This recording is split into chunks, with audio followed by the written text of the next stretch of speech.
All right, let's get right into this. We're talking about a story of modern espionage that is just mind-blowing. It's about how an entire city was secretly turned into an intelligence weapon, all leading up to one single world-shaking event. You see, the death of Iran's supreme leader in that coordinated strike, well, it wasn't some spur-of-the-moment thing. Not at all.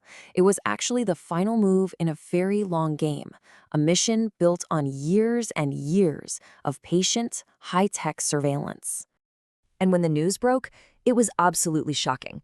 Not just because of who was targeted, but because of how they apparently pulled it off in Tehran, which is, one of the most heavily fortified and watched cities on the planet. So this brings us to the big question, right? The one at the very heart of all this. How does a foreign power see inside a city that is trying so hard to keep its secrets locked down? Well, the answer is kind of creepy, actually. It lies in this meticulously crafted digital ghost that basically haunted Tehran's streets for years, just watching, learning, and mapping out the city's every single move. The whole operation was really built on three key pillars. First, they hacked the city's eyes, getting into nearly all of Tehran's traffic cameras. Then they used all that data to build these incredibly detailed digital profiles. And finally, they got control of the communication networks to block any warnings. I mean, it was a masterclass in turning a city's own infrastructure completely against itself. And we're not talking about just passive watching here. This was a constant, real-time stream of data, a fire hose of information flowing directly to Israeli intelligence. They essentially had a live, bird's-eye view into the very heart of the regime. And this is where we get to the core concept, this idea of pattern of life. This is where the real magic, or, the terror, of big data comes into play.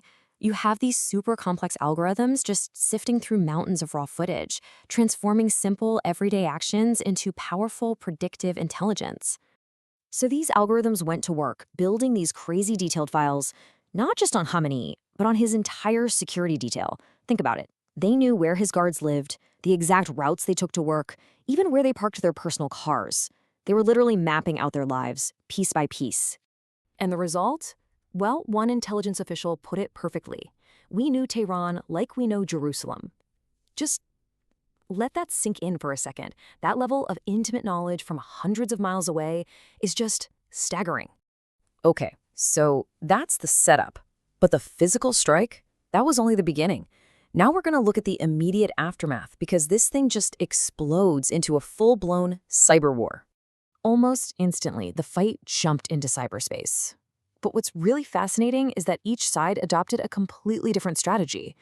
Israel went for these big, destructive attacks on critical infrastructure, while Iran focused more on psychological warfare, trying to create panic and chaos among the Israeli people. And this right here is a perfect example of Israel's approach. You had these groups like Predatory Sparrow, which many see as fronts for state actors. They didn't just attack. They went public with it, aiming to cripple key financial institutions and, show everyone what they were capable of. And the impact was very, very real. We're talking more than $80 million in crypto stolen from the Novatex exchange. That's a huge blow, crippling a key tool Iran was using to get around international sanctions. But here's the thing. The big state-sponsored attacks, that was only one part of the story, because almost overnight, a massive wave of ideologically motivated hackers, hacktivists, just swarmed into the fight, launching their own campaigns. Yeah, check out this data from Radware. It's absolutely wild. In just a few days right after the strike, nearly 41% of all global hacktivist activity was aimed squarely at Israel. It just goes to show how quickly these modern conflicts can pull in people from all over the world. So you've got this total chaos in the digital world. But back on the ground, the assassination blew a massive hole in Iran's political structure. It created a dangerous power vacuum right at the top, at the worst possible moment. Now you might think, okay, there's a process for this, and you'd be right, the Constitution has a plan. But the key thing to remember here is that this process isn't happening in a quiet, orderly room. It's playing out under the intense pressure of war and instability, with all these powerful groups trying to shape the outcome. So who are the main players in this scramble for power? Well, you've got Mujtaba Khamenei, the son of the late leader who has deep ties to the security services. Then there's Ali Reza Arafi, who's seen as a safe establishment choice. You've even got Hassan Khamenei, who has that powerful family name. But honestly, the real power player, the one everyone's watching behind the scenes, it's the Islamic Revolutionary Guard Corps, the IRGC. They're widely expected to be the kingmakers here. When you step back and look at the whole picture, from the years of surveillance to the strike to the digital and political fallout, what you're really seeing is a terrifyingly clear look at the new rules of modern warfare. Yeah, it's just not about missiles and troops anymore. This is what a true hybrid attack looks like. You have years of cyber espionage, one single precise kinetic strike, a whole information war to control the story, massive cyber retaliation, and you top it all off by triggering a political crisis. It's all working together all at once.